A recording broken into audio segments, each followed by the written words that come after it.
न बना कोई हम नवा, न सुने कोई सदा, टूटे दिल की पीड़ न समझे, भेजूं क्या संदेश। केस की कार्रवाई शुरू की जाए।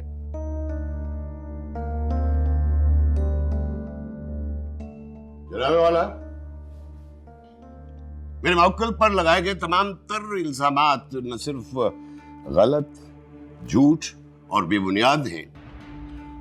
वो शख्स माजिद, जिसकी गुमशुदगी का केस फाजिल वकील ने दायर किया है, मेरा मौक्कल तो उस शख्स का नाम भी नहीं जानता और उससे मुलाकात तो बहुत दूर की बात है जनाबे वाला।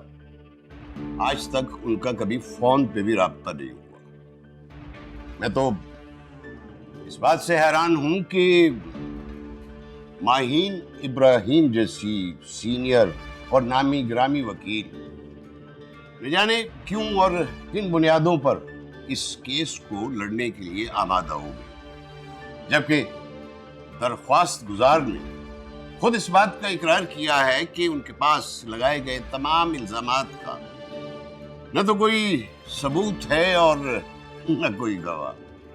जनाब मौला, ये लोग सिर्फ इतना जानते हैं कि इनका दोस्त माजिद मखदूमाबाद में गया था।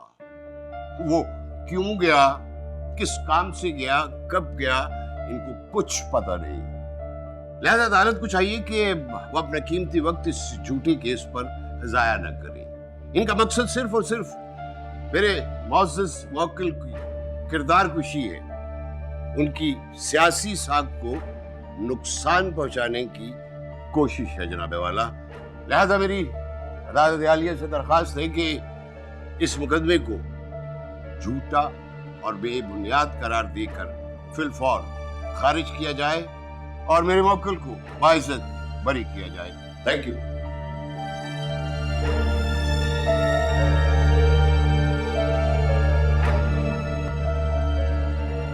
जनाबे वाला, मुझे लगता है कि वकील साहब बहुत जल्दी में है कि केस ख़त्म किया जाए। वो शायद ये भूल गए हैं कि ये मुकदमा सिर्फ माजिद की गुमशुदगी का नहीं है, बल्कि इसके साथ कई मुकदमा जुड़े हुए हैं। अगर भूल गए हैं तो मैं याद दिला देती हूँ। माजिद अपनी क्लास फेलो जाहिदा के बुलाने पर मखदूमाबाद गया था। माजिद और जाहिदा एक दूसरे को पसंद करते थे और शादी करना चाहते थे। जब ये बात पीर दाऊद और उनके बेटे अनीस को पता चली तो उन्होंने किसी मंसूबे के जरिए माजिद को मखदूमाबाद बुलाया और गायब कर दिया। यही नहीं, लेकिन जब मखदूमाबाद में रहने वाले ज़हीर रिपोर्टर ने अपनी एक वीडियो में इंकशाफ किया कि माजिद का कत्ल हुआ है, तो कुछ दिन बाद उसका भी कत्ल हो गया। और जाहिदा ने जिस दिन माजिद को मखदूमाबाद बुलाया उसी दिन उसकी मौत हो गई और उसकी मौत को तबाही मौत करार देकर रातों रात दफना दिया। जनाबे वाला, ये केस इतना भी सादा नहीं है जितना वकील साहब इसे पेश कर रहे हैं। मैं अदालत से दरख्वास्त करूंगी कि माजिद की गुमशुदगी के साथ साथ ज़हीर रिपोर्टर और जाहिदा की मौत की तफ्तीश की जाए। ऑब्जेक्शन मिला। जनाब वाला, मेरी मोहतरम वकील साहिबा एक बाइज्जत और शरीफ खातून की इज्जत को दागदार कर रही। जनाब वाला, इन्हें कम से कम इस बात का ख्याल तो रखना चाहिए कि जिस लड़की का ये जिक्र कर रही हैं अब वो इस दुनिया में नहीं है। और वैसे भी ये ख़वातीन के हवाले से, उनके हकूक़ के हवाले से बहुत अलमबरदार हैं, उनकी बहुत हेल्प करती हैं। यानी कम से कम इस बात का ख्याल रखना चाहिए कि एक शरीफ और मुअज़्ज़ज़ ख़ानदान की लड़की की इज्जत को इस तरह भरी अदालत में उछालना नहीं चाहिए। जज साहब, मैं किसी की भी इज्जत नहीं उछालूं, बल्कि हकायक अदालत के सामने पेश कर दूं। क्या वकील साहब इस बात से इनकार कर सकते हैं कि माजिद गुमशुदा है और जाहिदा की मौत हो चुकी है? क्या वो ये बात जुटला सकते हैं कि वो दोनों क्लास फेलोज थे और एक दूसरे को पसंद करते थे? नहीं कर सकते, क्योंकि उनके फोन रिकॉर्ड्स बहुत हैं इस बात को साबित करने के लिए कि उन दोनों के बीच में पसंदीदगी थी। मैं एक बार फिर कहूंगी कि इनके मौक्कल, जिन्हें ये बहुत शरीफ और इज्जतदार कहकर अदालत को गुमराह कर रहे हैं, वो एक नहीं बल्कि कई लोगों के कत्लों में मुलविस हैं। और मैं अदालत से दरख्वास्त करूंगी कि पीर अनीस को जमानत ना दी जाए, क्योंकि वो इतने बाअसर खानदान से ताल्लुक़ रखते हैं कि अगर उनकी जमानत हो गई तो इस केस पे असर हो सकता है। That's all. आप क्या कहते हैं वकील साहब, क्या इनकी बात मान ली जाए?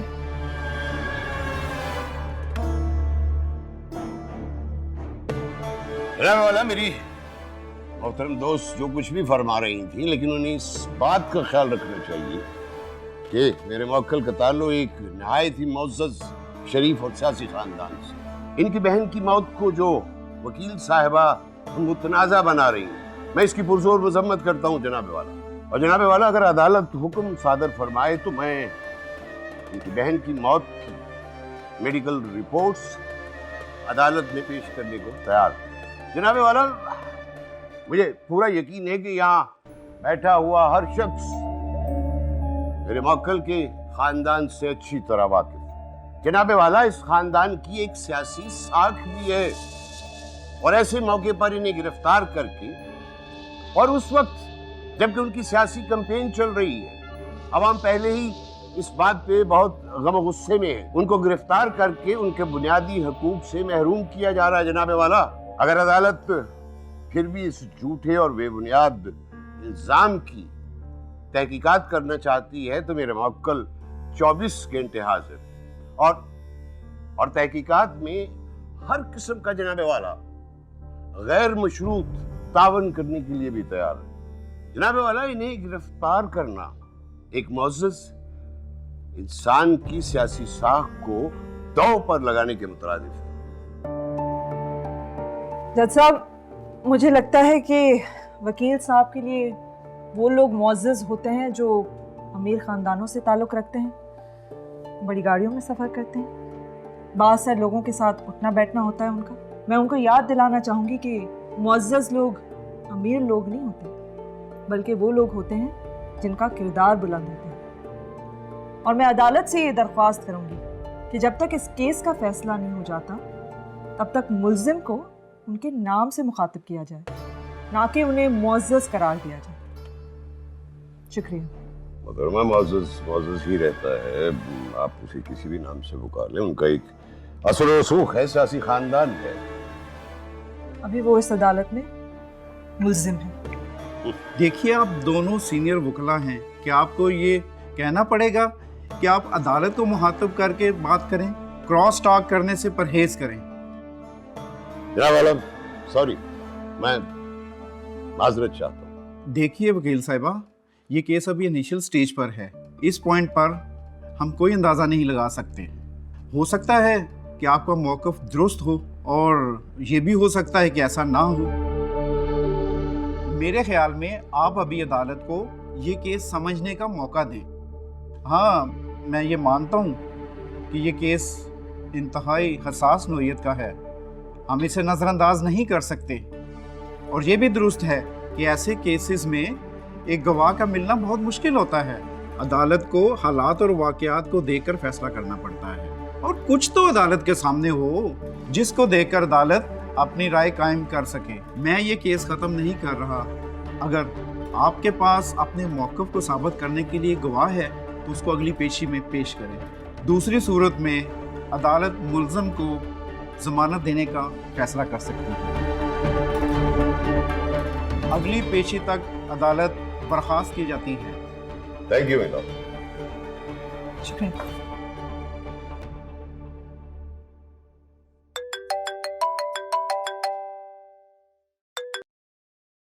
हेलो, माहीन इब्राहिम बोल रही है ना आप? जी, आप कौन? आपका वेल विशर हूँ। एक मुसीबत से बचाना चाहता हूँ आपको। ये जो आपने पीर दाऊद के बेटे पीर अनीस के खिलाफ केस किया है, इस केस से आप फौरी तौर पर पीछे हट जाएं, वरना आपके साथ वो होगा जो आपने कभी सोचा भी नहीं होगा। अच्छा, तो धमकी देने के लिए फ़ोन किया आपने? थ्रेट दे रहे हैं मुझे? अरे नहीं नहीं नहीं, एक तो आप लोगों का ये बड़ा मसला है, थ्रेट और मशवरे में फर्क ही नहीं करते। मैं तो आपको मशवरा दे रहा हूँ, समझा रहा हूँ। देखें, आप जो कोई भी हैं, आप पीर दाऊद को ये मेरा पैगाम पहुंचा दें कि अगर वो इतने ही ताकतवर हैं तो इस तरह लोगों से फ़ोन पर धमकियां नहीं दिलवाएं, बल्कि इतनी जुर्रत रखें कि आके मुझसे खुद बात कर सकें। मुझे यकीन है कि जो इंसान अपनी बेटी के इतने से फैसले पर उसका कत्ल कर सकता है, उसमें कभी भी इतनी जुर्रत नहीं होगी कि वो मेरा सामना कर सके। किसी गलत फहमी में मत रहिएगा। अब तक आपने जिन लोगों के खिलाफ केस लड़े हैं वो कोई और लोग थे। पीर दाऊद के हजारों लाखों मुरीद हैं जो उनके एक इशारे पर अपनी जान कुर्बान कर सकते हैं। अगर आपने मेरे बारे में कुछ जानकारी की होती फ़ोन करने से पहले तो कॉल करने की भी जहमत नहीं होती। मैं उनमें से नहीं हूँ कि इन गीदड़ भपकियों से डर कर मैं पीछे हट जाऊँ। बता दें पीर दाऊद को, ये केस भी चलेगा और पीर अनीस को उसके जुराइम की सज़ा भी मिलेगी। बचा सकते हैं तो बचा दें।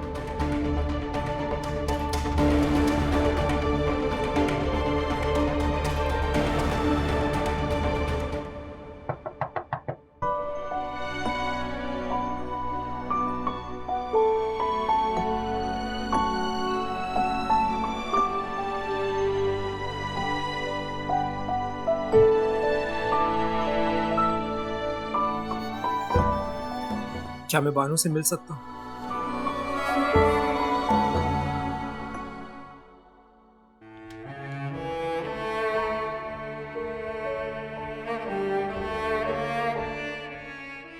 अनीस, अनीस, अनीस,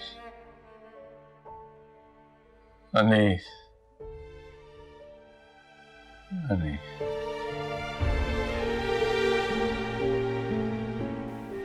मुझे माफ कर दे बानू।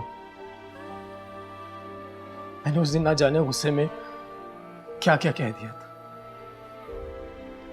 तुम्हारा तो कोई कसूर भी नहीं था और तुम्हारे साथ तो जुल्म हुआ है। किसी और के गुनाह की सजा तुझे कैसे दे सकता? मैडम माहीन, आप जो भी फैसला करेंगी मुझे मंजूर है। मैं बानू से शादी करूंगा। मैं इसको ऐसे अकेले तन्हा तो नहीं छोड़ सकता। लेकिन मेरे को तुमसे शादी नहीं करनी। मैं ऐसे शख्स के साथ जिंदगी नहीं गुजार सकती जिसको मुझ पे भरोसा ही ना रहा। बानू, ये तू क्या कह रही है? तू जानती है मैं तुझसे मोहब्बत करता हूँ। मेरे को तुम्हारी मोहब्बत की जरूरत नहीं है जफरी, और ना ही तुम्हारे सहारे की। और ये जो शादी करके तुम मुझ पे मेहरबानी करना चाहते हो ना, मत करो। नहीं बानू, मैं तुझ पे कोई मेहरबानी नहीं कर रहा। तू मेरी मंगेतर है। मामा मामी ने हमारा रिश्ता तय किया था, तुझे याद नहीं? अच्छा जफरी, तो क्या तब मैं तुम्हारी मांग ना थी जब तुम मुझे छोड़ के गए थे? जफरी, तुझ में और गांव वालों में ना कोई फर्क नहीं है जो किसी और के गुनाह की सजा अपनी ही बहन बेटी को देते। मुझे तुझसे शादी नहीं करनी जफरी। मेरे को किसी से शादी नहीं करनी, क्योंकि हर मर्द एक जैसा ही होता है। दी, मैं आपकी तरह बनना चाहती हूँ, आपकी तरह पढ़ना चाहती हूँ, मजबूत होना चाहती हूँ।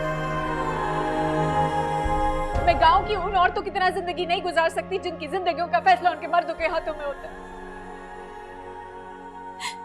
दी, मैं आपके साथ रहना चाहती हूँ, हमेशा के लिए। रूसा, एक बार और सोच लो। ऐसा ना हो कि बाद में तुम्हें इस फैसले पर पछतावा हो। ना दी, मैं आपके साथ रहना चाहती हूँ, आपकी तरह मजबूत बनना। मैं आपको छोड़ के चली गई ना तो बहुत पछताऊंगी। मुझे किसी की गुलामी नहीं करनी थी, और यही मेरा आखिरी फैसला। आप इस दफरी से कह दें कि हमेशा के लिए चला जा और मुझसे मिलने कभी ना। बानो मेरी बात तो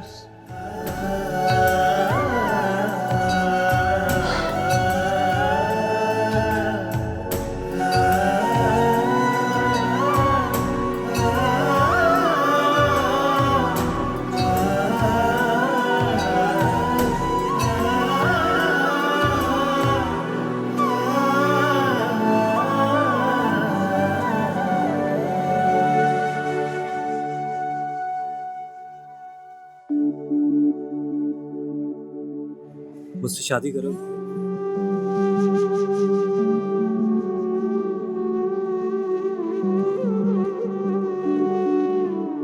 क्या हुआ? जैसा तुम चाहती थी वैसा तो हो गया है। अशर इब्राहिम को सजा हो गई, तुम्हारी बहन को इंसाफ मिल के। क्या अब भी तुम अपनी जिंदगी के बारे में नहीं सोचोगे? पता नहीं। क्या पता नहीं? देखो, मैं मानता हूं तुम्हें जिंदगी में बहुत दुख मिले, लेकिन जिंदगी अभी खत्म नहीं हुई।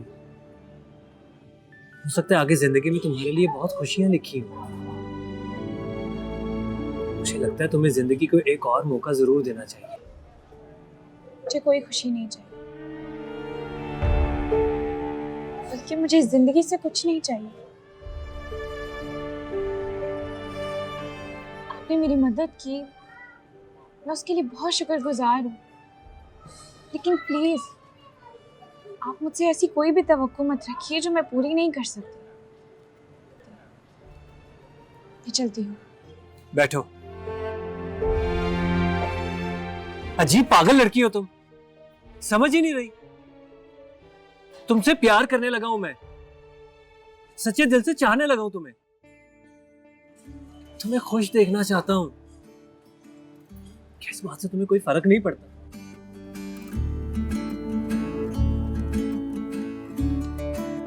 जो होना था हो चुका। हम उसे बदल नहीं सकते,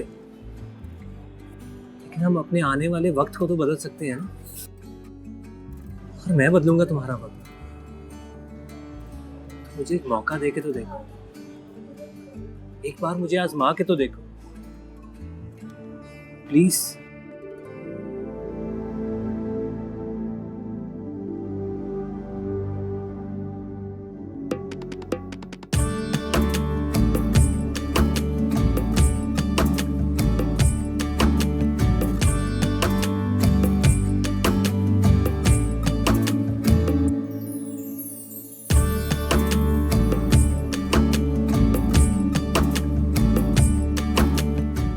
थैंक यू।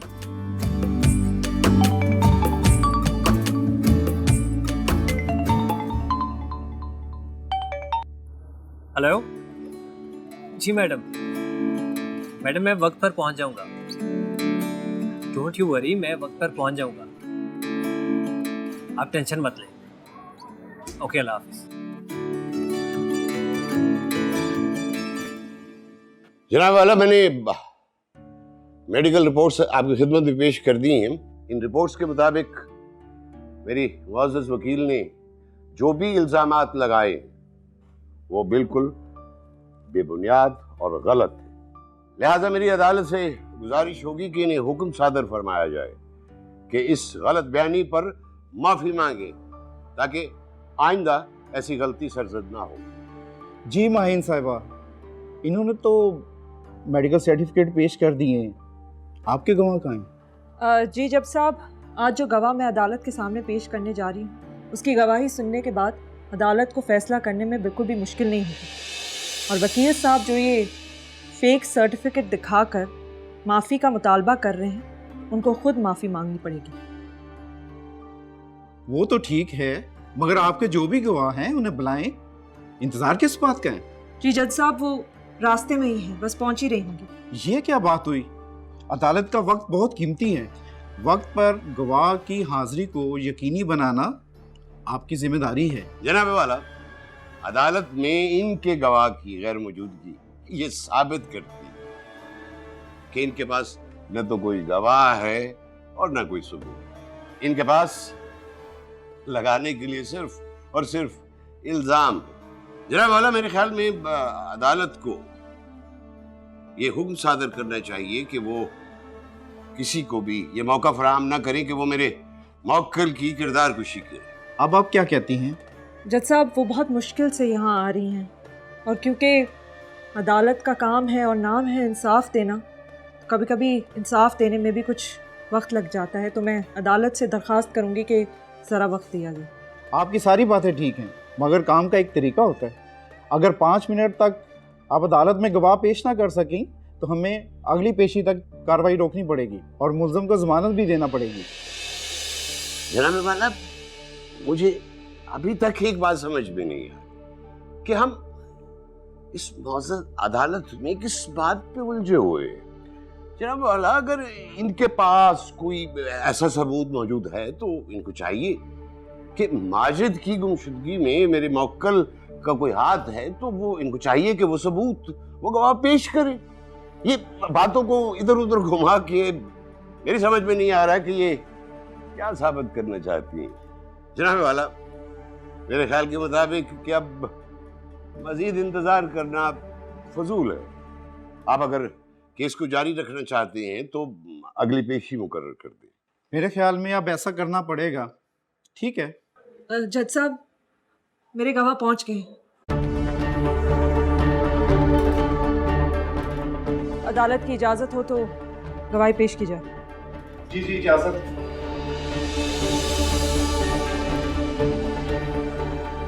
जी, कौन है ये? इनका तारुफ ही करवा दें।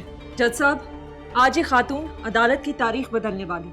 आज इनकी गवाही के बाद कोई भी बाप, शौहर या भाई अपनी बहन, बीवी या बेटी का इतनी आसानी से कत्ल नहीं करेगा।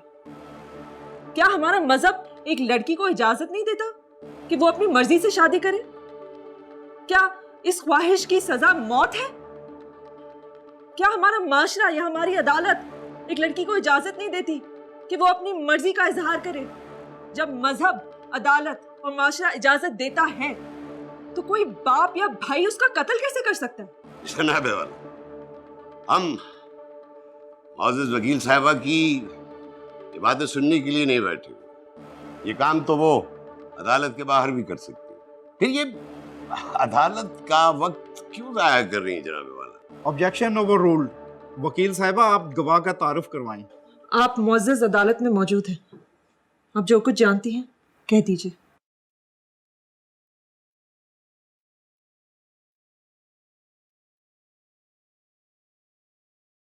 मैं जो कुछ कहूंगी सच कहूंगी।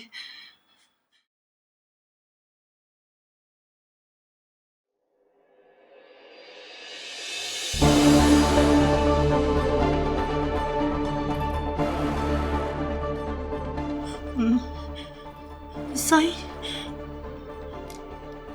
मैं बदनसीब जायदा की माँ हूं और मेरी बदनसीबी ये भी है कि ये मेरा बेटा है। साईं, मैं बड़े मखदूम साईं की इजाजत के बगैर मैंने आज पहली दफा घर से बाहर कदम रखा है। मैंने सारी जिंदगी उनकी फर्मा बरदारी की। नहीं, फर्मा बरदारी नहीं, अताअत की, पैरवी की उनकी। मेरे सर के साईं नहीं, मेरे पीर भी है। मैं उनकी हर बात पे ईमान ले आई। मेरी अपनी कोई पसंद मर्जी, कोई ख्वाहिश नहीं है। बस जो वो साईं कह देते हैं ना, वही मेरा सच होता है। मेरी जायदा, मेरी दी मुझसे कहा करती थी, अम्मा साईं, कभी तो अपने दिल की बात कर लिया करें, कभी तो अपने दिल की भी सुन लिया करें। लेकिन मेरे दिल में तो सिर्फ बड़े मखदूम साईं की बात थी, उन्हीं की खुशी थी। मैं बस हमेशा खामोश रहती थी, कुछ नहीं कहती थी। जायदा का कोई कसूर नहीं था।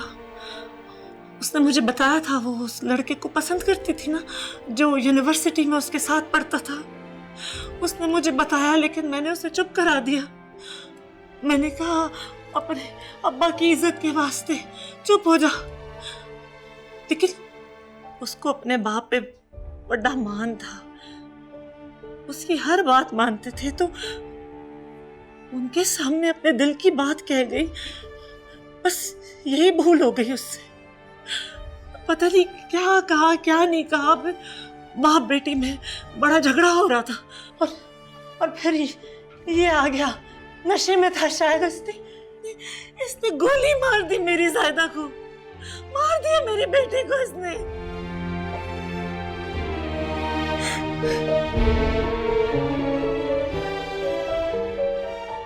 मेरा वाला अभी मेरे इल्म में आया है कि मखदूम साहब की बेगम की ज़हनी हालत दुरुस्त नहीं है और इनका इलाज चल रहा है। लिहाजा मेरी अदालत से दरख्वास्त होगी कि इनकी किसी भी बात का उस वक्त तक यकीन न किया जाए जब तक इनका इलाज हो रहा है। हाँ सही, हाँ सही, मैं तो पागल ही हो गई हूँ जब से अपनी आंखों के सामने अपनी धी का कत्ल देखा ना। मैं ठीक नहीं हूँ मैं सही, लेकिन मैं झूठ नहीं बोल रही, इसने मेरी बेटी का कत्ल किया है। कौन सी माँ अपने एक को एक बेटे के खिलाफ झूठी गवाही देगी सही? मेरा बेटा है, मेरी जान है,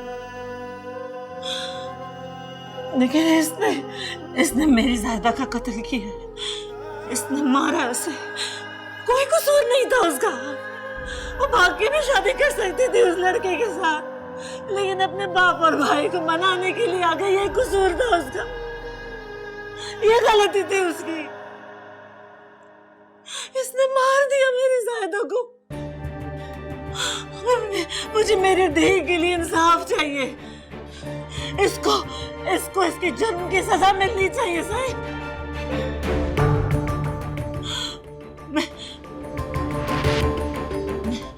मैं सिर्फ ये चाहती हूँ कि मरने के बाद जब ज़ायदा के सामने जाऊं तो कहूँ इस दुनिया में उसके साथ कोई नहीं था, पर उसकी माँ खड़ी थी, उसकी माँ थी, हमारी माँ।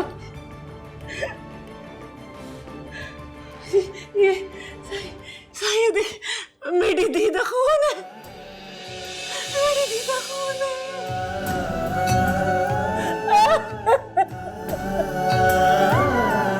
जनाबे वाला, मेरे ख्याल से इस गवाही के बाद किसी और गवाही या सबूत की ज़रूरत नहीं है। इसी गवाही के ज़रिए ज़हीर और ज़ाहिदा के कत्ल का फ़ैसला हो सकता है, लेकिन अगर अदालत मज़ीद तसल्ली करना चाहे तो ज़ाहिदा का पोस्टमार्टम करके उसकी मौत का तयन कर सकती है।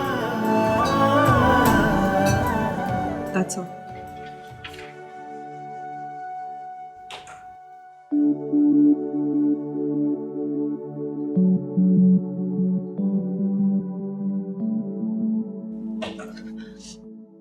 साईं मुझे माफ कर दे साईं, आज मैंने पहली बार आपकी इजाजत के बगैर इस घर से कदम बाहर रखा है, मुझे माफ कर दे। और वो भी अपने बेटे के खिलाफ गवाही देने के लिए। मेरा लाडला बेटा, मुझे कोई खुशी नहीं हुई उसकी सजा पे,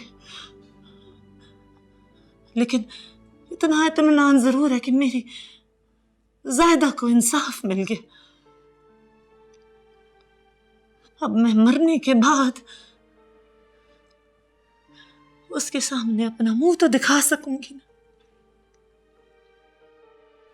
साईं मुझे माफ कर दे, मुझे माफ कर दे साईं, मुझे माफ कर दे।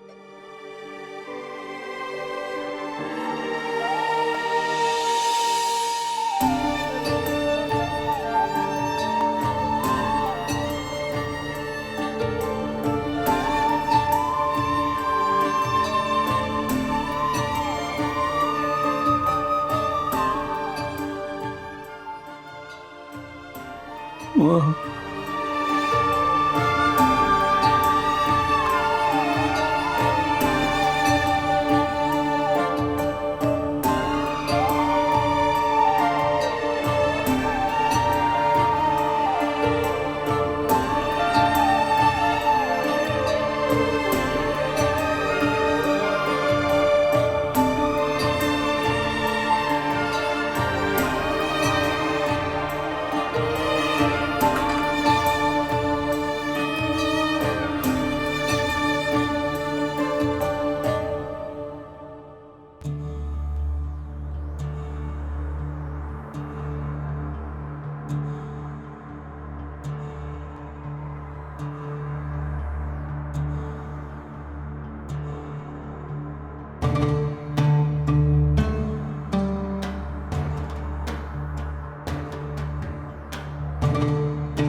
जैसा कि आप सब लोग जानते हैं, चाचा साईं की गद्दी का अकलौता वारिस इनका बेटा मखदूम अनीस इस वक्त जेल में अपने जुर्मों की सजा भुगत रहा है।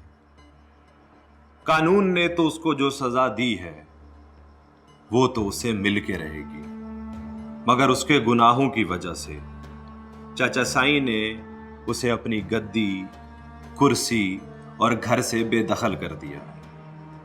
पीर मखदूम दाऊद शाह की ख्वाहिश पर पीर शफकत शाह के बेटे होने के नाते इस गद्दी का अकलौता वारिस पीर मखदूम अल्ताफ शाह मैं हूं।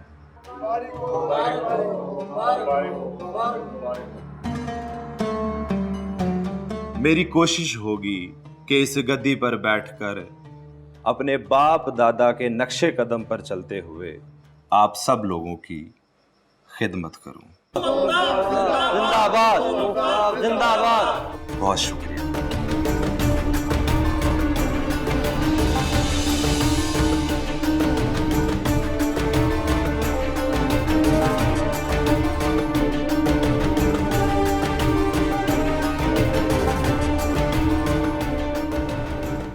कभी फुर्सत मिले ना तो सोचना माही, पता चलेगा तुम्हें कि अकेले मुजरिम हम नहीं हैं, मुजरिम तो तुम भी हो। तुमने हमें बेहैसियत कर दिया माही।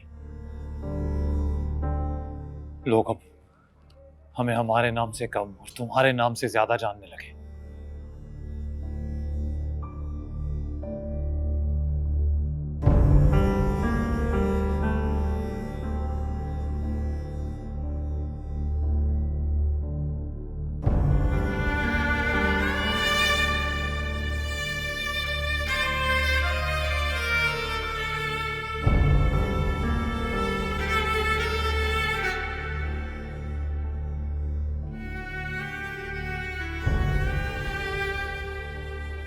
मैंने जिंदगी भर तुमसे बात ना करने का अहद किया था, मगर आज मैं खुद से किया हुआ वादा तोड़ रही हूँ।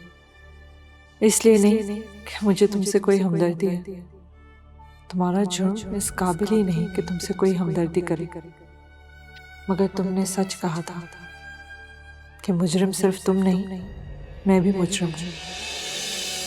और ये एहसास जुर्म मुझे अंदर से ही खाए जा रहा है। तुम अगर कैद की सजा भुगत रहे हो तो मैं भी ज़मीर की अदालत में मुजरिम बनी खड़ी हूँ। मैं इस खत के जरिए अपने जराइम का इकरार करना चाहती हूँ।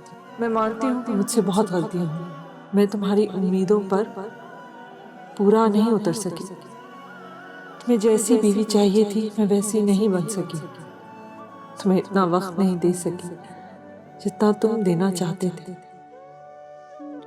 मैं शायद बीवी की हैसियत से अपनी जिम्मेदारियां नहीं निभा सकी, मगर ये सच नहीं है कि मैं तुम्हें कहीं पीछे छोड़कर आगे निकल गई।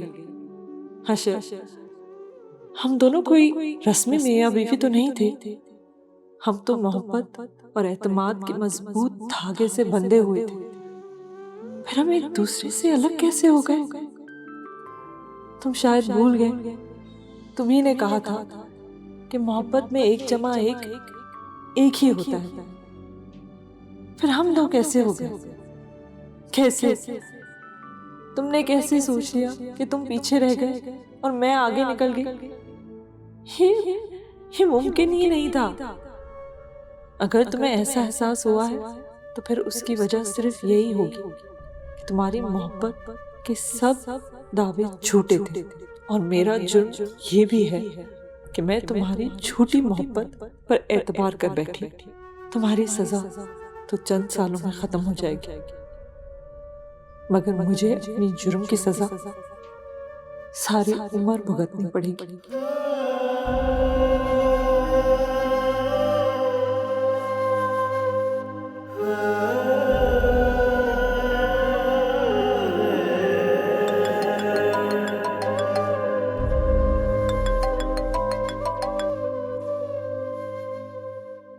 हेलो, हाँ साजिद।